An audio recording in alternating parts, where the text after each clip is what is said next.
All rise. The Court of Appeals Division 1 is now in session.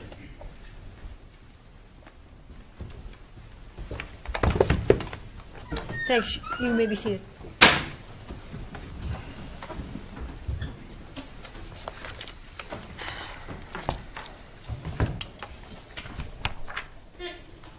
We're here this morning on our case number 1 CV150758, STAIR versus Maricopa County et al.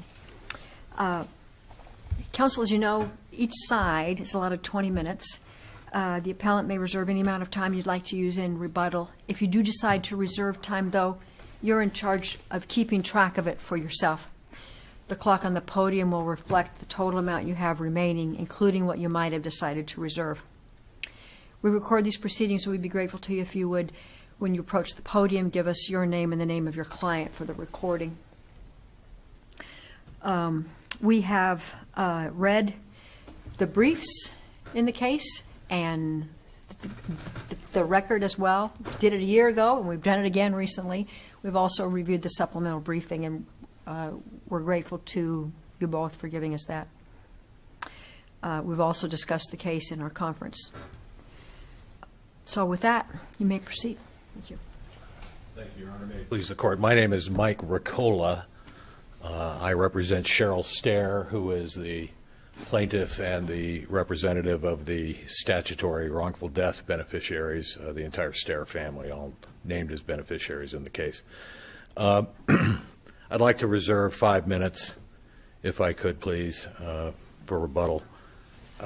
It seems to me that the place to start for the STAIR family is this. Every actor on the government side of this case, every single one, is a key element in the functioning of the criminal justice system in our state.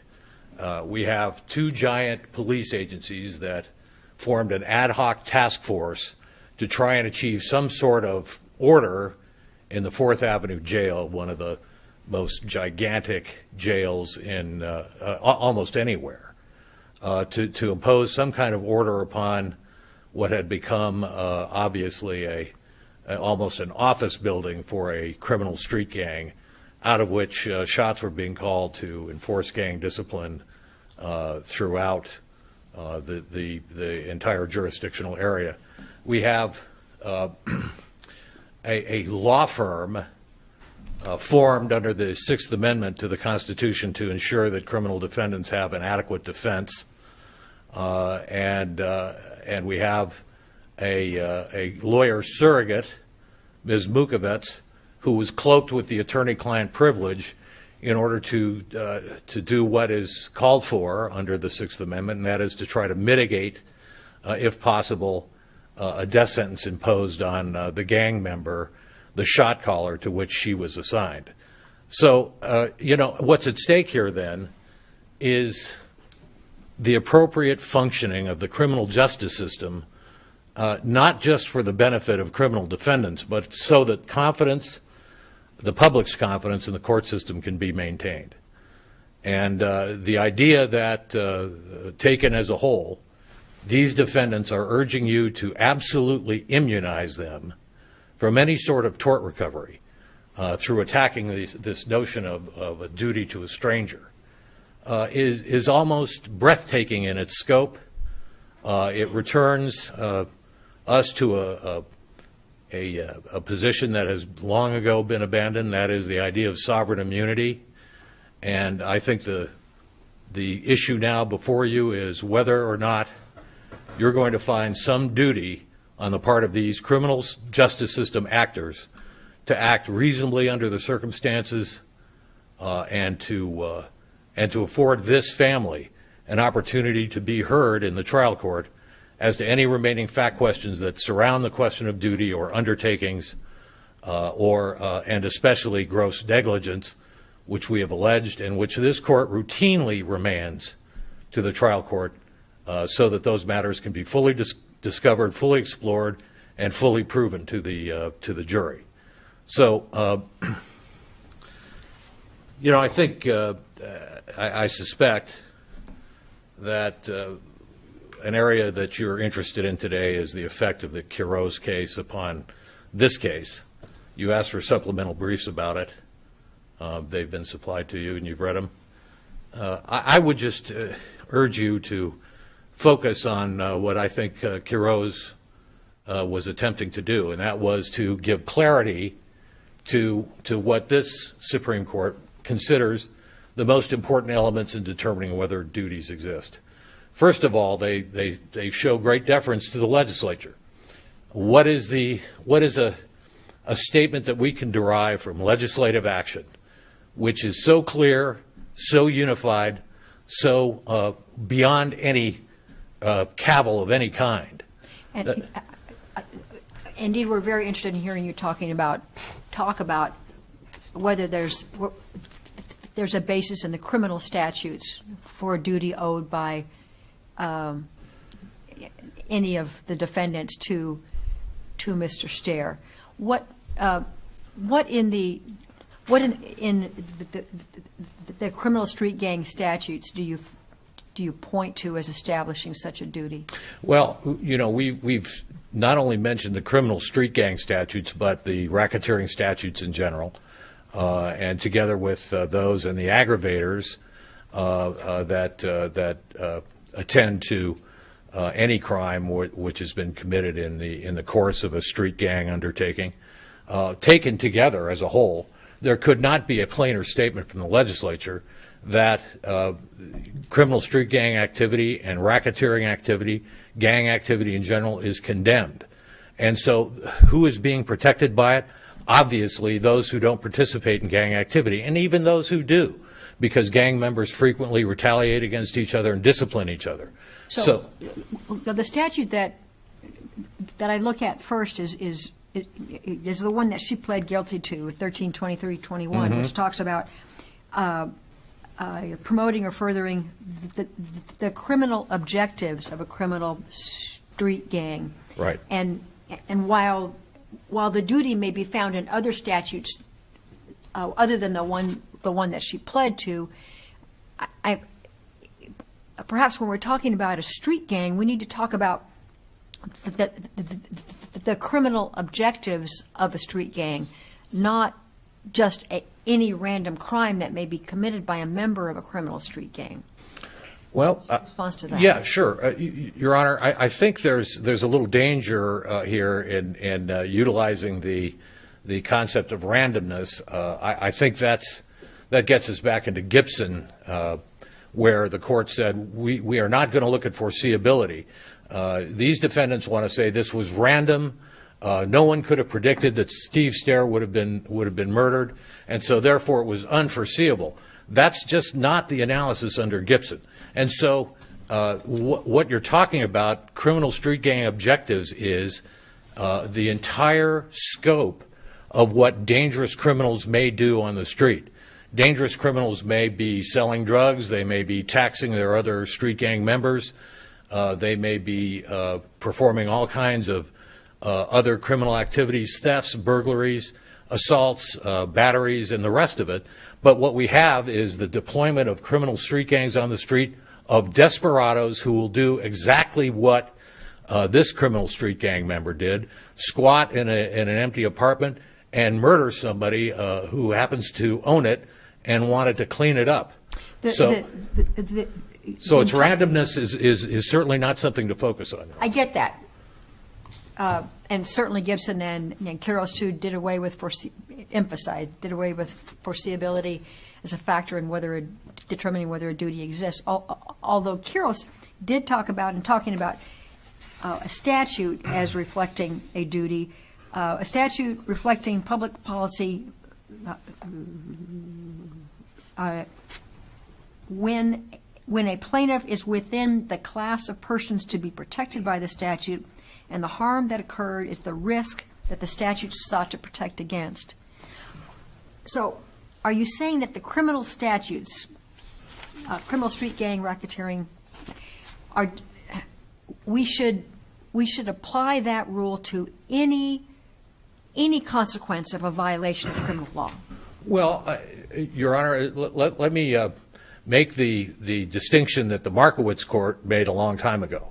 What your job today to do is to find out whether there's a clear statement of what the public policy of the state is, as opposed to trying to determine what the incidents of conduct may be which might result in liability.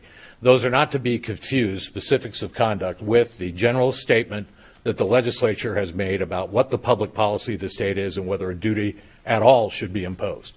And so the answer is, the straight answer is, those criminal statutes taken together are a clear statement of the public policy against violent street gangs which endanger the entire public.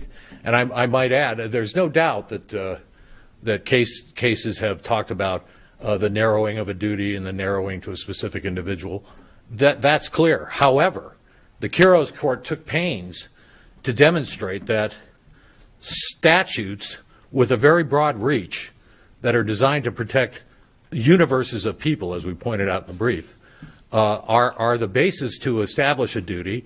And when those statutes are present, the public policy will be inferred from those statutes. So the specifics of conduct which might result in liability are really not what we're here to argue. Do I take it then that your answer to Judge Johnson's question is yes?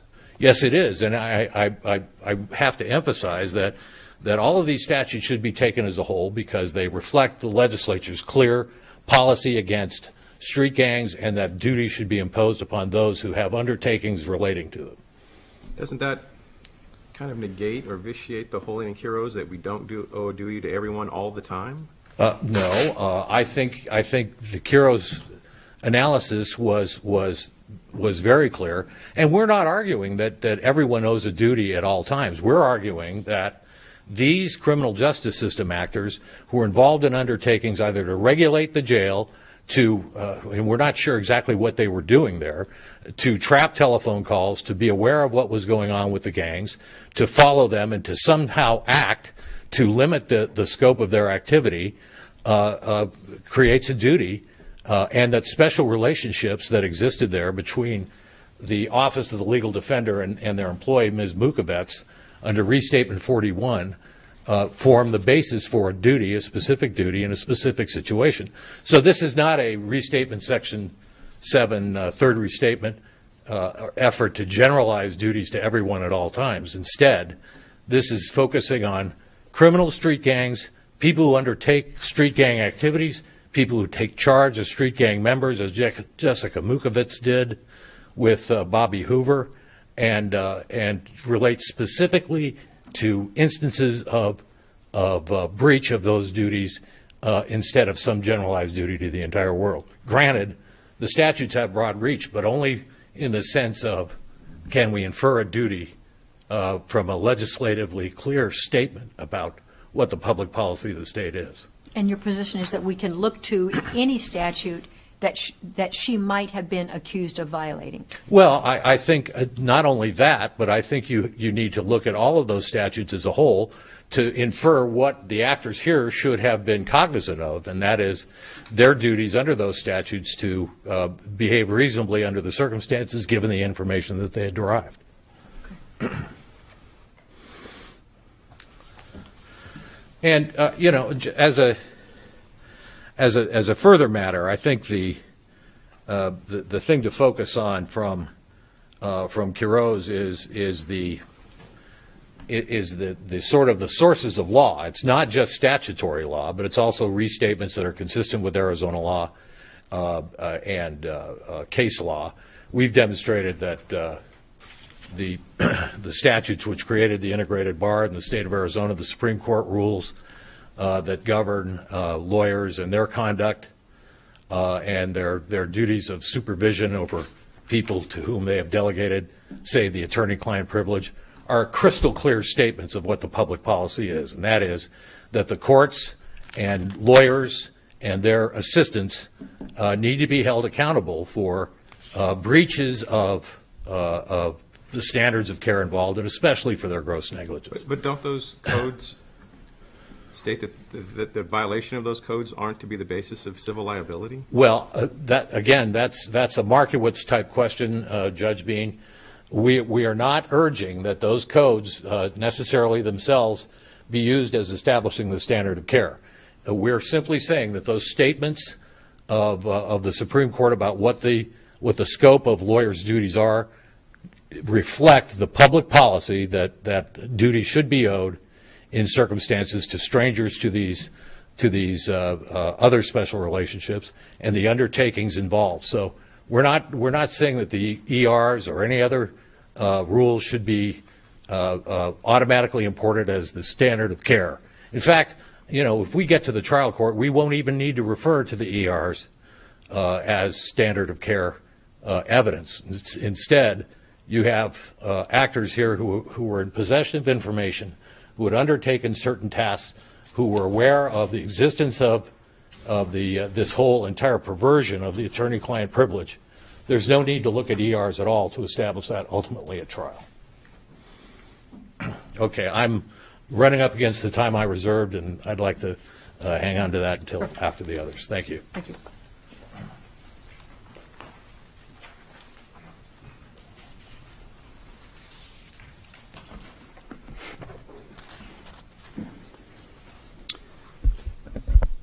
Good morning. I'm Nicholas Aceto, and I am here on behalf of the City of Phoenix.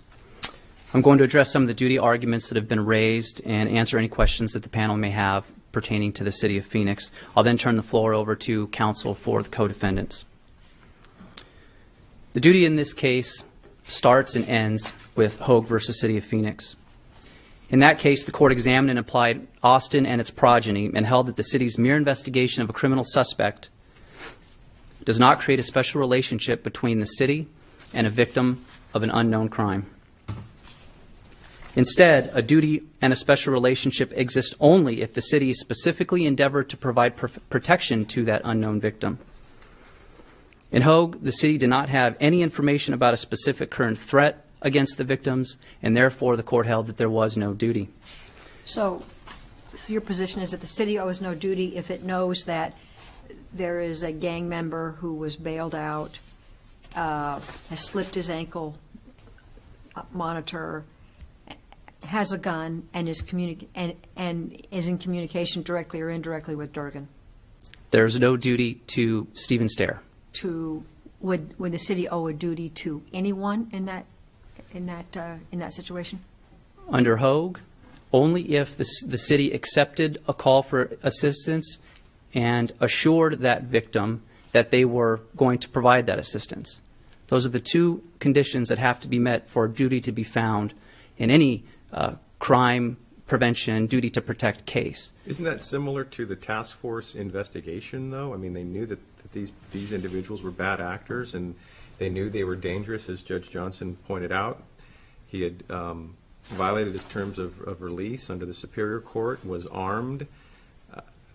Can't we infer that the city was on notice that this was a violent actor that people out there needed to be protected from, and then now the city owed a duty to make sure that they go and get Mr. Hoover and at least know of his whereabouts, and at least impose the court's release conditions on him at a minimum?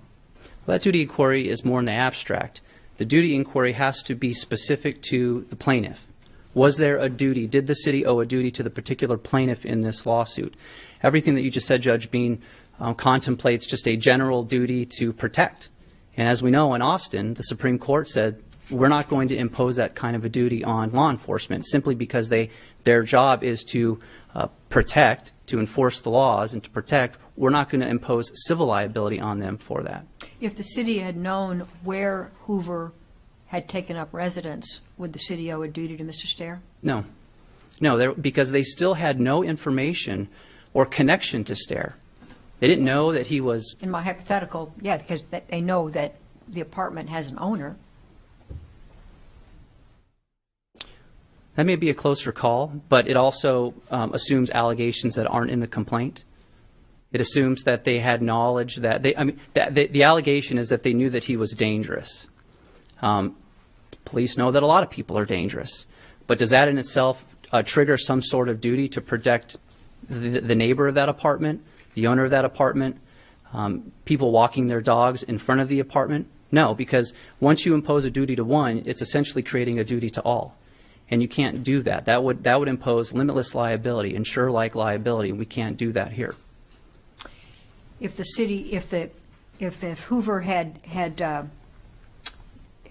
committed what we would think of as a more ordinary act of gang violence, and had shot Mr. Stair by accident, looking for someone else and had shot him by accident, would the city owe a duty to Mr. Stair in that?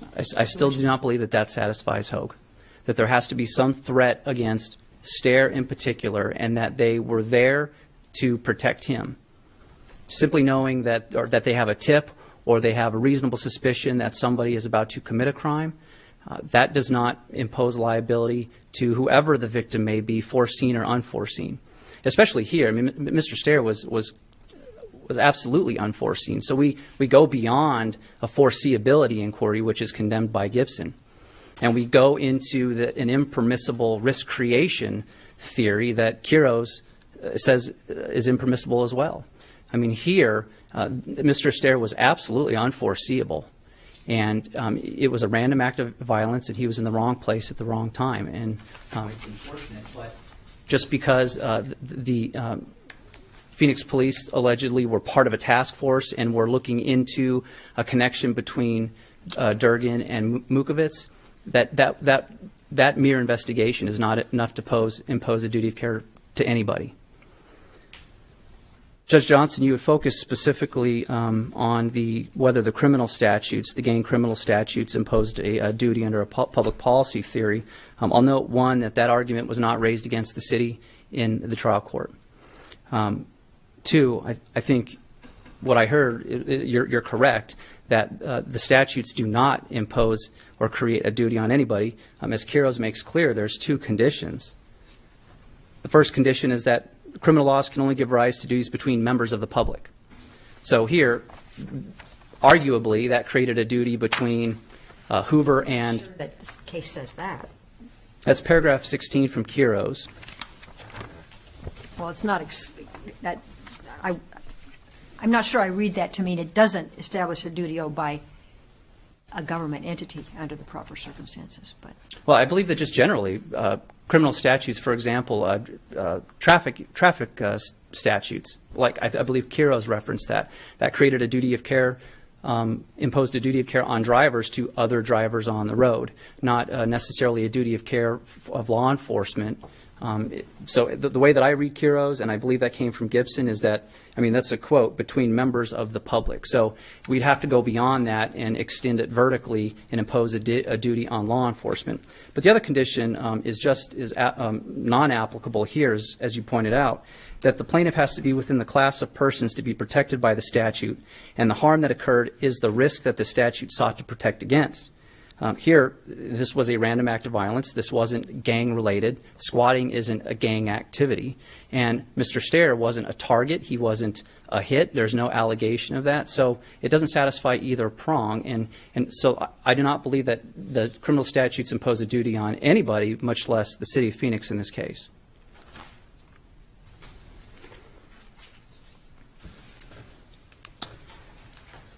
In the supplemental brief, plaintiff lodged a new theory that the city's undertaking of a joint task force created a duty. I'd point out that in their response to the motion to dismiss below, they specifically disclaimed any undertaking theory. This is on page of their response where they say, Vasquez would be instructive here if plaintiff claimed a duty based on a specific undertaking. Instead, this case involves, again, no claim broader than a duty is owed by the city to reasonably react to information it knows and to act reasonably under the circumstances. So that argument is waived. They've never relied on any restatement to impose an undertaking theory here. Moreover, if you read Quiros specifically said that merely undertaking conduct that may pose a risk of harm to plaintiffs does not create a duty of care. That goes into the foreseeability risk creation doctrine. I'm at my time limit, unless the panel has any questions about the city's arguments. Okay, thank you.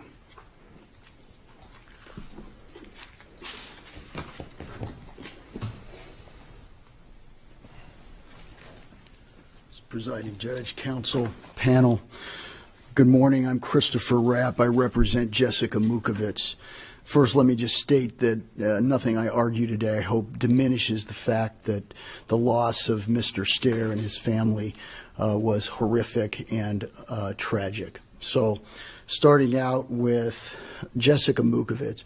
Jessica Mukovitz didn't, one, have a special relationship that was related to anything regarding Stephen Stair, and therefore the allegations that were raised by the plaintiff in this matter in regard to lawyer ethics rules, capital mitigation specialist codes, things of those nature, do not confer civil tort remedy, and also do not have anything to do with Stephen Stair. So the special relationship that's set forth regarding contracts, common law, or others is not applicable.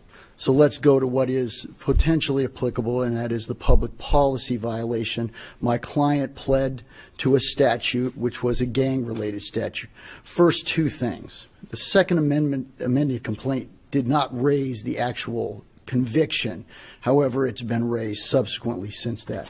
Second, I would like to point out that she was, in the factual basis for the plea, all of those were related to Mexican mafia members, of which she provided she provided phones, in research, and may have passed information. So those pieces of information, those were the basis of the plea in Superior Court, for which she is now serving time in prison. This court and Judge Johnson stated that the statute has to be designed to protect the class of persons in which the plaintiff is included. I think I'm just going to stop there and not go to the second part of that, because the allegation, a criminal statute could, I think, theoretically go for the general public. However, it goes on to say, against the risk of the type of harm which has in effect occurred as a result of this violation. So, And as lawyers, we define things in different ways, don't we? This is a violent death. it is, Judge. And isn't aren't the criminal statutes read broadly designed to prevent violent deaths? But I think the statute is designed to protect a class of individuals, and even the Second Amendment complaint fully acknowledges that there was no gang-related activity that led between the encounter with Bobby Hoover and Mr. Stair. So there was nothing related to the gang, and also there's two specific facts that are raised in the Second Amendment complaint by the plaintiff. One is the assistance in providing bail money for Mr. Hoover. The other is allegedly hanging out with him and providing some information during the 4 months that he was out with a bracelet before he cut the bracelet. So those things, there are some other, they related, and Judge Gama looked at those and said there is no duty that you can infer to the death of Stephen Stair after Bobby Hoover went into the wind and ended up at that tragic apartment complex. So the issue here is there's still, Kira's aside, it took away there can be duty for there is no really a duty requirement. What Kira's didn't really, we looked at it in terms of the public policy for the statute. And her conviction in that statute, I look at language like designed to protect the class of people and think, I'm not quite sure what exactly, how broad that is. But the actual risk of the type of harm that occurred has to be related. That's, I think, what is essential. Also, what if she had given him the gun, and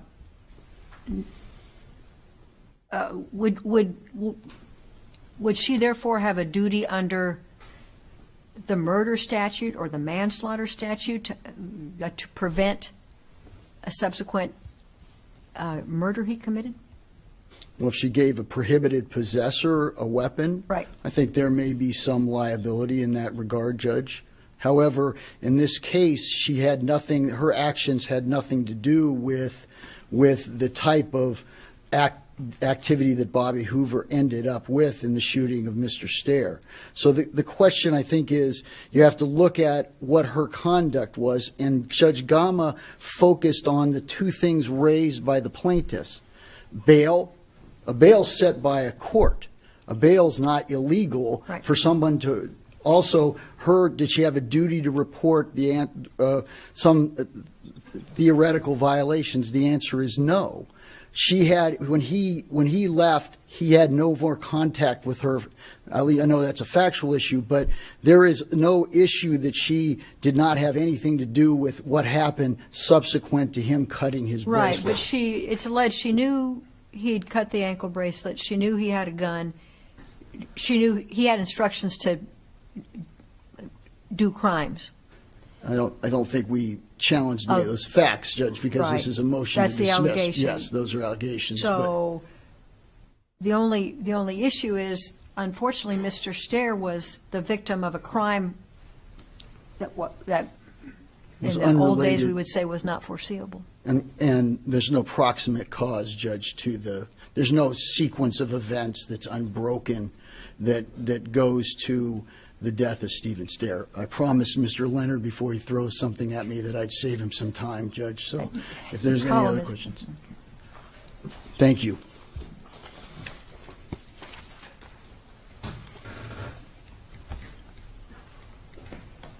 Jeff Leonard on behalf of Maricopa County. I don't want to rehash, obviously, what has already been said, and so I'm not going to address the general issue unless the court has questions about it concerning Kiros and the concept of duty in general. That does obviously apply to the county's status in this case with both of the hats that it wears, because obviously the county wears two hats here. One, because it was sued in connection with what's referred to as a joint task force between Maricopa County Sheriff's Office and the Phoenix Police Department, and two, because it was the employer of Ms. Mukovitz through its Office of Legal Defender, OLD. So I'm not going to address the Kiros issue further. Matters that apply, I think, generally to the county for both of the hats that it wears are both of the applicable immunity statutes, both ARS 12-820.011 and 3, 011 being simple negligence claims arising from a failure to arrest or retain in custody, although plaintiff argues that that's not the gist of their complaint. When you look at their complaint, we've discussed this in the brief, it is throughout the complaint. They argue that if action had been taken, then Mr. Hoover would have been in custody and arrested, and in fact they allege that Ms. Mukovitz would have been in custody and arrested. Now, that obviously only applies to simple negligence claims, not to gross negligence claims. And 03 of that, .013 of that statute is injury caused by an escaped prisoner. And they do refer to Mr. Hoover as an escaped prisoner from the time that he removed his ankle monitoring device. The other immunity statute, 12-820.05b, exempts the county from liability for any losses arising out of and directly attributable to any act or omission determined by a court to be a criminal felony by a public employee. Now, plaintiff is master of her own complaint. She has alleged that the losses here do directly result from an act determined by a court to be a criminal felony. And so that statute, that immunity statute, applies again to the county in both of the roles that it is alleged to have played. Specifically with respect to the the so-called task force, I think there's a question as to whether there ever was a task force, but that's what the allegation is.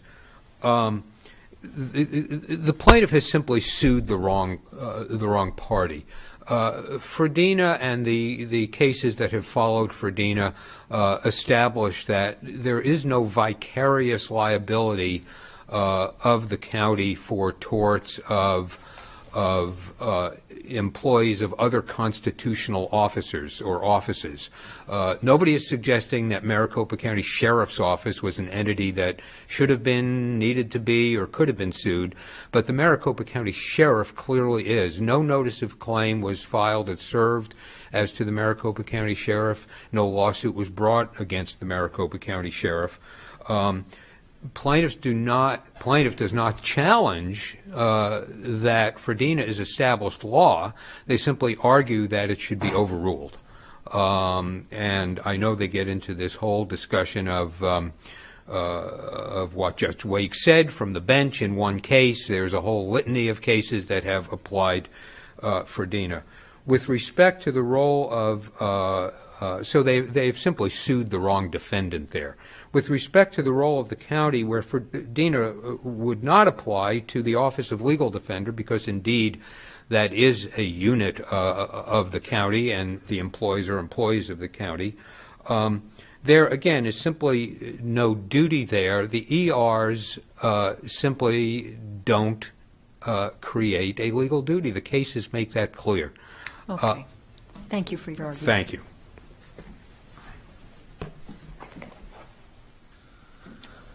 Well, Your Honors, this is going to be kind of a lightning round. If I can answer a question. I'm particularly interested in you elaborating just a bit on your assertion that the violation of a criminal statute might give rise to a duty by one who furthers the violation, knows of it.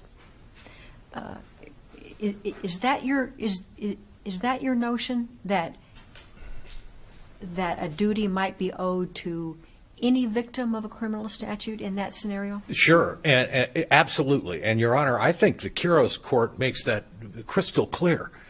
Justice Gould said, you know, you don't have to look very far if there's somebody who's swinging a golf club and the swinger of the golf club hits somebody over the head, complete stranger to the swinger of the golf club. And he says you don't have to look very far to find a criminal statute that imposes a duty on that person, and that is don't wield a dangerous instrumentality. Now, that the swinger of the dangerous instrumentality owes a duty to anyone who may be injured by it.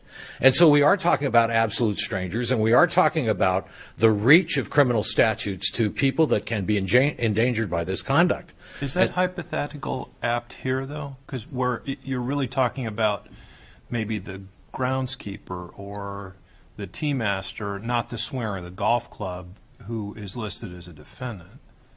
Your analogy is that the person who swung the golf, rented him the clubs, which would be Mr. Hoover in this case, and the defendants are differently situated than that. Well, I think the criminal statutes, the gang statutes, make that clear, that if you facilitate, and the restatements do too, if you facilitate the conduct, then you stand in the shoes of the. And I understand that point, but I think Judge Johnson, in your response, was what Justice Gould said in the opinion, yes, and that's what we're tasked with applying. And it seems like those are quite different factual situations. Well, I think these harken back to the entire collection of cases that Justice Gould analyzed. I mean, you have Ontiveros, who was injured badly by a patron of a bar,